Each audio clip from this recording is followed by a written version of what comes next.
La cronología de la literatura española la tenéis muy resumida en este eje que, bueno, empezaría en el siglo XII y veis que es una fecha que continúa porque pues abarcaría hasta hoy, que se siguen escribiendo obras literarias.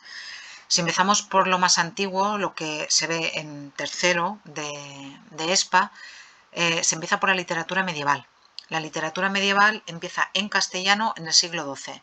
Antes del siglo XII, por supuesto, hubo literatura, pero era literatura oral y no ha llegado ningún vestigio hasta nosotros, o bien se escribía en latín. Entonces, para encontrar los primeros textos escritos en castellano que se conservan, tenemos que esperar al poema o cantar de Mio Cid, que es del siglo XII. La buena parte de la literatura medieval, de hecho la mayor parte, el 90 y pico por ciento de la literatura medieval se ha perdido porque se transmitía de forma oral, como os he dicho, y solamente en un proceso que después tardaría siglos se empezaría a poner por escrito. Ese periodo de la literatura medieval no coincide con la Edad Media histórica. La Edad Media histórica es más larga. La Edad Media histórica empezaría en el 476 con la caída del Imperio Romano, cuando el Imperio Romano se desmorona, y terminaría en el siglo XV, bien con la invención de la imprenta, bien con la caída de Constantinopla en manos de los turcos, bien con la llegada de Colón a América, que esas tres fechas se barajan como posible final de la Edad Media histórica, no de la Edad Media literaria. ¿Qué ocurre en el siglo XV? El siglo XV es un siglo de transición, es un siglo en el que todavía encontramos muchas características de la literatura medieval, pero al mismo tiempo ya se empiezan a ver rasgos de la literatura que va a venir después, que va a ser la literatura del Renacimiento. A ese siglo se le conoce como un siglo de transición al Renacimiento o de pre-Renacimiento. Es el siglo, por ejemplo, en la literatura castellana, de una obra que sintetiza magníficamente esas características de siglo puente, de siglo bisagra entre dos movimientos literarios, como sería la Celestina, donde encontramos muchos rasgos medievales, pero también muchos rasgos que nos anuncian ya el Renacimiento, que vendrá en el siglo XVI. ¿Qué es lo que renace en el siglo XVI? ¿Por qué el siglo XVI se llama el Renacimiento? Bueno, pues porque lo que renace es la cultura grecolatina que había permanecido olvidada o que había permanecido arrinconada en los monasterios durante los siglos anteriores, por una serie de causas históricas que nos explicaré ahora.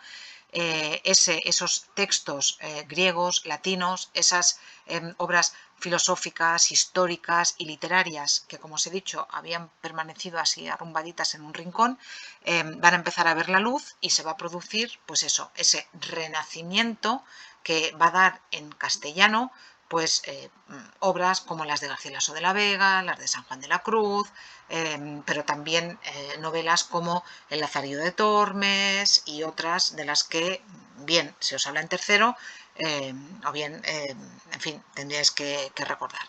¿Qué ocurre después en el siglo XVII? El siglo XVII es una época de crisis. Cuando nosotros entendemos que algo es barroco, entendemos que es muy complicado, muy recargado. La época del barroco es una época de crisis en todos los órdenes de la vida. En España es una época de crisis social, demográfica, económica, política. Sin embargo, desde el punto de vista literario, continúa con ese esplendor que se había visto durante el Renacimiento. De hecho, a los dos siglos, al siglo XVI y al XVII, es decir, al Renacimiento y al Barroco, se los conoce con el nombre genérico de siglo de oro. Siglo como periodo largo de tiempo, porque veis que es más de un siglo. Y se le conoce como siglo de oro, pues porque es eso, el momento de máximo esplendor de la literatura en castellano. Si os he hablado antes de autores del XVI, del XVII, os tendría que citar, pues seguro, a Cervantes. Las dos partes del Quijote son de principios del siglo XVII justamente, y os tendría que citar también pues a Quevedo, a Góngora y también los grandes autores de teatro en castellano que son Lope de Vega y Calderón de la Barca.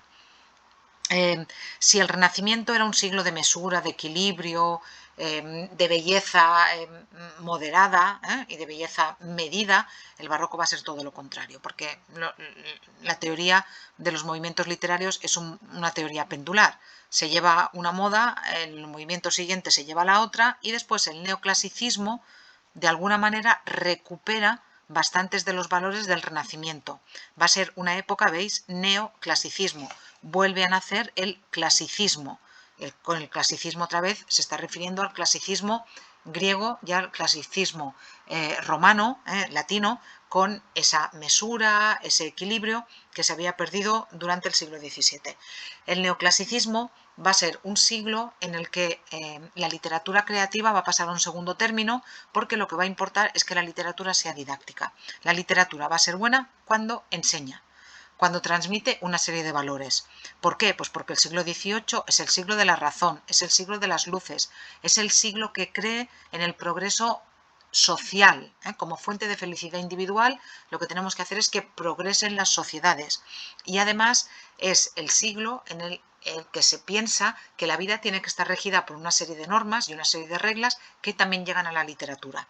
No, las obras de teatro van a tener unidad de espacio, unidad de tiempo, unidad de lugar, no se van a mezclar géneros, no se van a mezclar tonos. Como consecuencia, la literatura va a ser una literatura para minorías que nunca va a terminar de conectar con el gran público, pero que va a ser una literatura que va a tener de alguna manera una buena intención, pero una mala acogida, porque repito, va a ser una literatura para unas élites intelectuales, pero que nunca va a llegar al pueblo llano. La gente en el siglo XVIII no iba a ver las obras de Leandro Fernández de Moratín. Cuando me refiero a la gente, me refiero a la mayoría de la gente, que sería el autor más destacado del neoclasicismo, el autor del Sí de las niñas, sino que la gente continuaba yendo a ver obras del teatro barroco o posbarroco. ¿Qué ocurre a partir de 1800? Bueno, a partir de 1800 y entre la primera mitad básicamente del siglo XIX nos vamos a encontrar con un movimiento que va a volver a ser lo opuesto al neoclasicismo, que va a ser el romanticismo, que va a intentar romper con las reglas, que va a tener como bandera la libertad llevada a todos los órdenes de la vida y también al orden literario. En España, en realidad, no dura 50 años, dura bastante menos por cuestiones políticas que veremos en clase. Y en otros países de Europa, a finales del siglo XVIII, ya hay romanticismo. En Alemania, en Inglaterra, a finales del XVIII, el romanticismo ya es un movimiento que existe, mientras que a España hay que esperar pues, hasta 1835 para que se pueda hablar de romanticismo pleno. Por eso el romanticismo va a ser un movimiento que va a ser como una especie de fuegos artificiales. Va a ser muy explosivo, va a durar muy poquito, pero va a dar obras que van a permanecer en el recuerdo y que todavía hoy en día se leen y se representan. También hay que decir que cuando el romanticismo llega a España, el movimiento siguiente, que es el del realismo, ya está tocando la puerta y hay otros países europeos que ya tienen literatura realista. Entonces, el romanticismo enseguida se ve empujado por ese siguiente movimiento literario que vamos a situar en la segunda mitad del siglo XIX y que es el del realismo, pero como el romanticismo de alguna manera se ha dado de forma truncada y no ha terminado de desarrollarse plenamente, en la segunda mitad del siglo XIX en España va a rebrotar de una forma más mesurada, de una forma más tranquila, en lo que se conoce como el postromanticismo, que va a tener dos figuras fundamentales, que son la de la poetisa Rosalía de Castro y sobre todo el poeta Gustavo Adolfo Bécquer, que va a dar un giro completo a la poesía en castellano. La poesía en castellano es algo antes de Bécquer y es algo diferente después de Bécquer. Y va a ser una poesía, curiosamente, que durante la vida de Bécquer no va a tener nada de éxito, porque lo que triunfa es la literatura del realismo, que es la literatura por y para la burguesía, como veremos. A partir del siglo XIX, pero luego fundamentalmente en el siglo XX, los modernos medios de comunicación hacen que las modas literarias que se dan en otros países, que las publicaciones, que las traducciones lleguen de una forma mucho más rápida y los movimientos literarios también se van a suceder de una forma vertiginosa. Ya no vamos a hablar, como hablábamos por aquí, de movimientos literarios que duran un siglo, ni siquiera vamos a hablar de movimientos literarios que duran medio siglo, sino que vamos a hablar de movimientos literarios que duran 10 o 15 años, lo que vendría a ser una generación literaria, y que muchas veces se superponen uno encima del otro. Es el caso, por ejemplo, del modernismo y de la generación del 98. Hablaremos de si son un movimiento, de si son dos movimientos, pero veréis que coinciden en el tiempo y que incluso hay autores que empiezan siendo modernistas y que luego acaban siendo 98istas. Seguidamente, justo después, nos encontramos con diferentes movimientos de vanguardia, vanguardias literarias, que serían el equivalente a las vanguardias pictóricas. Si pensáis, por ejemplo, en los cuadros abstractos, o pensáis, por ejemplo, en Dalí o en Miró, pues sería la traslación de esas artes plásticas a la literatura, y vamos a ver diferentes movimientos de vanguardias, igual, que se superponen unos con otros, mientras siguen escribiendo los autores del modernismo y de la generación del 98, naturalmente. Y después nos vamos a encontrar con los autores del 27, de la generación del 27, con Lorca, Federico García Lorca como el autor más conocido, que lo que hacen es que suman a la literatura de vanguardia la literatura que les gusta de los movimientos anteriores. Son una síntesis de literatura vanguardista y moderna y de literatura más tradicional. A este periodo que tenéis aquí, que iría entre finales del siglo XIX y la Guerra Civil Española, que se da entre el 36 y el 39, se le conoce como Edad de Plata de la literatura en castellano, porque, fijaos, aquí en la Edad de Plata todavía hay autores del realismo que siguen escribiendo, que están vivos. Sí, escriben los modernistas y de los 98, los vanguardistas, los de la generación del 27.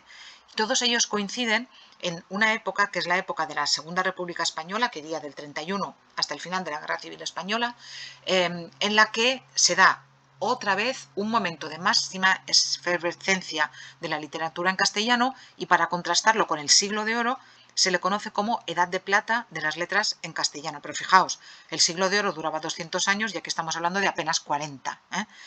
¿Qué habría pasado si la Guerra Civil Española no viene a truncar todo esto? Pues no lo sabemos, porque muchos de los autores que viven en estos años tienen que exiliarse, algunos mueren y muchos tienen que vivir en un exilio interior, que es: no puedo escribir lo que yo querría escribir porque la situación política no me lo permite. Entonces, no sabemos qué es lo que habría ocurrido si no se hubiera dado la Guerra Civil Española, que es un drama a todos los niveles, pero a nivel literario también.